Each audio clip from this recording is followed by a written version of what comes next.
ತಗೊಂಡ್ ಬರ್ತೀಯೋ ಇಲ್ವೋ ಅಂತ ನನಗಂತೂ ಅನುಮಾನನೇ ಇತ್ತು. ಆದ್ರೆ ಅಮ್ಮ ಮಾತ್ರ ನಂಬಿದ್ರು ನೀನ್ ಹೇಗಾದ್ರೂ ತಗೊಂಡ್ ಬರ್ತೀಯ ಅಂತ. ಇದನ್ನ ಹೇಗ್ ತಗೊಂಡ್ ಬಂದಿದ್ದೀನಿ ಅಂತ ನನಗ್ ಗೊತ್ತು ಪುಣ್ಯ. ಕೊಟ್ಟು ಮಾತಿಗೆ ತಪ್ಪಬಾರ್ದು ಅಂತ ಪ್ರಾಣ ಒತ್ತೆ ಇಟ್ಟು ತಂದಿದ್ದೀನಿ. ಇದನ್ನ ನಿಮ್ ಕೈಗೆ ಒಪ್ಸಿದ್ದೀನಿ. ಈಗ ನೀವು ಮಾಡ್ಬೇಕಾಗಿರೋದು ಈ ಊರನ್ನ ಬಿಟ್ಟು ಹೋಗೋದು. ಇದರ ಸಹಾಯದಿಂದ ನಾಗಮಣಿನ ಸ್ವಾಧೀನ ಮಾಡ್ಕೋತೀವಿ. ಅದು ನಮ್ಮ ಸ್ವಂತ ಆಗ್ತಿದ್ದ ಹಾಗೆ ಇಲ್ಲಿ ಗಳಿಗೆ ಕೂಡ ಇರೋದಿಲ್ಲ. ನಾಗಮಣಿಗೋಸ್ಕರ ಮಾವಯ್ಯ ಕೂಡ ತುಂಬಾ ಪ್ರಯತ್ನ ಪಡ್ತಿದ್ದಾರೆ. ಮಣಿ ಏನಾದ್ರೂ ಸಿಕ್ಕಿದ್ರೆ ಎಷ್ಟು ಖುಷಿ ಪಡ್ತಾರೋ, ನೀವೇನಾದ್ರೂ ಕಣ್ಣಿಗೆ ಬಿದ್ರೆ ಅಷ್ಟೇ ಕೋಪ ಮಾಡ್ಕೋತಾರೆ. ಹುಷಾರಾಗಿರಿ. ನಿಮ್ಗೆ ಉಳಿದಿರೋ ಸಮಯ ಬೆಳಗಿನ ಜಾವದವರೆಗೂ ಮಾತ್ರ. ಈ ಅರ್ಧರಾತ್ರಿ ದ್ವಯತಿಥಿ ಶುರುವಾಗತ್ತೆ. ನಾಗಮಣಿ ದರ್ಶನ ಕೊಡುತ್ತೆ. ನಿಮ್ಮ ನಂಬಿಕೆ ನಿಮಗೆ. ನಾನು ಹೇಳ್ದಂಗೆ ನಡ್ಕೊಂಡಿದ್ದೀನಿ. ನಾನು ಏನ್ ಮಾಡ್ಬೋದು ಅಂತ ಈಗ್ಲೇ ಹೇಳ್ತೀನಿ. ಈ ರಾತ್ರಿ ನಾಗಮಣಿ ಕಾಣಿಸುತ್ತೆ ಅಂತ ಹೇಳ್ತಿದ್ದೀರಾ. ನಾಳೆ ಏನಾದ್ರೂ ಇವಳು ಕಣ್ಣಿಗೆ ಕಾಣಿಸಿದ್ರೆ ಮಾವಯ್ಯಂಗ್ ಹೇಳೋದಲ್ಲ, ನಾನೇ ಸಾಯಿಸ್ಬಿಡ್ತೀನಿ.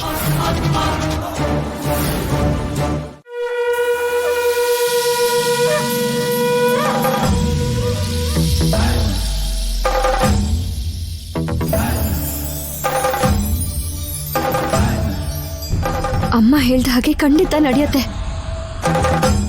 ಸ್ವಲ್ಪ ಹೊತ್ತಲ್ಲೇ ಅಮ್ಮ ಹೇಳಿದ ತಿಥಿ ಶುರು ಆಗುತ್ತೆ.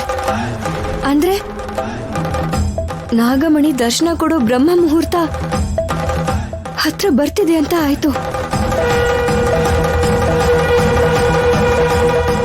ಆ ಮಣಿ ಸಿಕ್ಕಿದ್ರೇನೆ ನನ್ ತ್ಯಾಗಕ್ಕೆ ಒಂದು ಅರ್ಥ ಸಿಗೋದು. ಅಮ್ಮ ಅಪ್ಪ ಪ್ಲೀಸ್ ಅಪ್ಪ.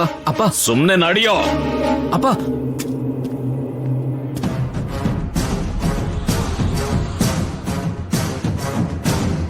ಅಪ್ಪ ಅಪ್ಪ ಬೇಡ ಅಪ್ಪ.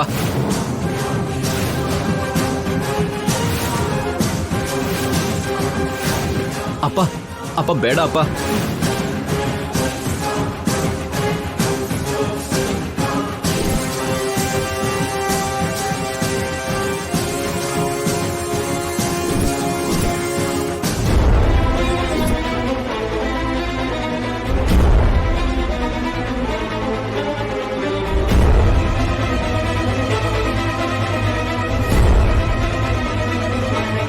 ಅಪ್ಪ ಪ್ಲೀಸ್ ಅಪ್ಪ. ಅಪ್ಪ ಒಂದ್ಸಲ ನನ್ ಮಾತು ಕೇಳಪ್ಪ. ಅಪ್ಪ ಅಪ್ಪ. ಪುಣ್ಯ, ನೀನು ಹೋಗೋ ಕಾಲ, ನಾಗಮಣಿ ನನ್ ಕೈ ಸೇರೋ ಕಾಲ ಹತ್ರ ಬಂದಾಯ್ತು. ಅದನ್ಯಾರು ತಪ್ಸೋಕಾಗೋದಿಲ್ಲ. ದಾರಿ ಬಿಡು. ದ್ವಯದೀತಿ ಬಂದಾಯ್ತು. ಚುಕ್ಕಿಗಳು ಚಂದ್ರನ ಹತ್ರ ಸೇರೋದ್ರೊಳಗೆ ನನ್ನ ಮಗನ ಜೊತೆಲಿ ಕರ್ಕೊಂಡು ಬಂದಿದ್ದೀನಿ. ಅಪ್ಪ ಪ್ಲೀಸ್ ಅಪ್ಪ ಬೇಡ ಅಪ್ಪ. ಪುಣ್ಯಂಗೇನು ಮಾಡಬೇಡಿ ಅಪ್ಪ. ಅಪ್ಪ ಬನ್ನಿ ಇಲ್ಲಿಂದ ಹೋಗೋಣ ಅಪ್ಪ. ಅಪ್ಪ ಭಯ ಪಡಬೇಡ ಅನಿರೋಧ್. ನಾಗಮಣಿ ಕೈ ಸೇರೋ ಸಮಯದಲ್ಲಿ ರಕ್ತಪಾತ ನಡಿಬಾರದು ಅಂತ ಗುರುಗಳು ಹೇಳಿದ್ದಾರೆ. ಇಲ್ಲಿ ನಾನು ಯಾರನ್ನೂ ಸಾಯಿಸೋದಿಲ್ಲ. ಆದ್ರೂ ಇವಳು ಸತ್ತು ಬದುಕಿದಾಳೆ. ಸರ್ಕೋ ಪುಣ್ಯ, ಹುತ್ತ ನೋಡ್ಬೇಕು. ದರ್ಶನ ನೀಡೋಕ್ ಹೊರಟಿರೋ ನಾಗಮಣಿನ ನೋಡ್ಬೇಕು ನಾನು. ಸರ್ಕೋ.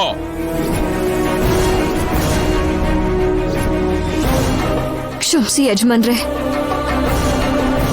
ಈ ಹುತ್ತಕ್ಕೇನಾದ್ರೂ ಮಾಡ್ಬೇಕು ಅಂತ ನೋಡಿದ್ರೆ